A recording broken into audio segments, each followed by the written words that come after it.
எந்த நபிக்கும் மூசா வரார், ஈசா வரார், இப்ராஹிம் வரார் அப்படின்னு அல்லாஹ் சொன்னான். ஆனா எந்த நபிக்கும் அல்லாஹ் இவ்வளவு பில்டப், இவ்வளவு அறிமுகம், இவ்வளவு இன்ட்ரடக்ஷன் எல்லாம் கொடுக்கவே கிடையாது. ஸல்லல்லாஹு அலைஹி வஸல்லம் சொல்றான், ஒமா அர்ஸல்னாக இலா ரஹ்மத்தில் ஆலமீன், நபியே நாயகமே உங்களை முழு உலகத்துக்கும் ரஹமத்தாகவே அண்டி நான் அனுப்பவில்லை என்பதாக அல்லாஹ் அறிமுகப்படுத்தும் போதே ஸல்லல்லாஹு அலைஹி வஸல்லம் ரஹமத் என்பதாக அதை அறிமுகப்படுத்துறான். குர்ஆன்ல நிறைய நபி அல்லாஹ் பேர் சொல்லி கூப்பிட்டுருக்கா.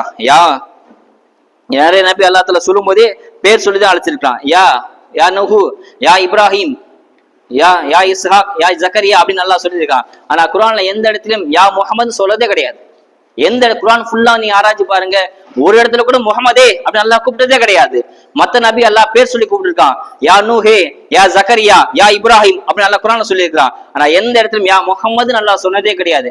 ஐயுஹன் நபியு அப்படின்னு அல்லாஹ் சொல்லியிருக்கான். அல்லாஹ் ஸல்லல்லாஹு அலைஹி வஸல்லம் அவ்வளவு அந்தஸ்தை கொடுத்து அல்லாஹ் உயர்த்தி வச்சிருக்கான். அந்த நபியை புகழாமல் ஒரு வாழ்க்கை நமக்கு தேவையா? அந்த நபியை புகழக்கூடாதுன்னு சொல்றது ஒரு நியாயமா தெரியுதா நமக்கு?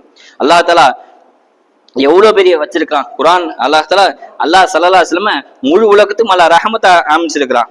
அபூபக்கர் சித்திக் ரலியல்லாஹு சொல்லி காட்டாங்க இல்லையா, என்ன நாயகமே எனக்கு உலகத்துல 3 விஷயம் ரொம்ப பிடிக்கும், உலகத்துல 3 விஷயம் ரொம்ப பிடிக்கும் நாயகமே. என்ன அபூபக்கர் கேட்கும்போது சொல்றாங்க, அல் இன்ஃபாக்கு லதைக்க ரசூலுல்லாஹ், நாயகமே என் சொத்து செல்வத்தை ஃபுல்லா உங்களுக்காகவே நீ செலவு செய்யணும், எனக்கு ரொம்ப பிடிக்கும். 2வது அல் ஜல இது சும்மா என் நாயகமே நான் உங்க கூட உட்காந்துட்டே உங்க சுகபத்திலே உங்க கூடவே இருக்கணும், உங்கள்ட்ட பிரியவே கூடாது. 3வது என்ன அபூபக்கர் கேட்கும்போது சொல்றாங்க, யா ரசூலல்லாஹ் நதுரு இலைக்க ரசூலல்லாஹ், என் கண்கள் உங்களை பார்த்துக்கிட்டே இருக்கணும், என் பார்வை விட்டு நீங்க மறையக்கூடாது, உங்களை விட்டு நான் மறைய மாட்டேன், உங்க கூடவே இருக்கணும். அபூபக்கர் சித்திக் சொன்னாங்க. சொன்னா எவ்வளவு சிறப்பு ஸல்லல்லாஹு அலைஹி வஸல்லம் நம்ம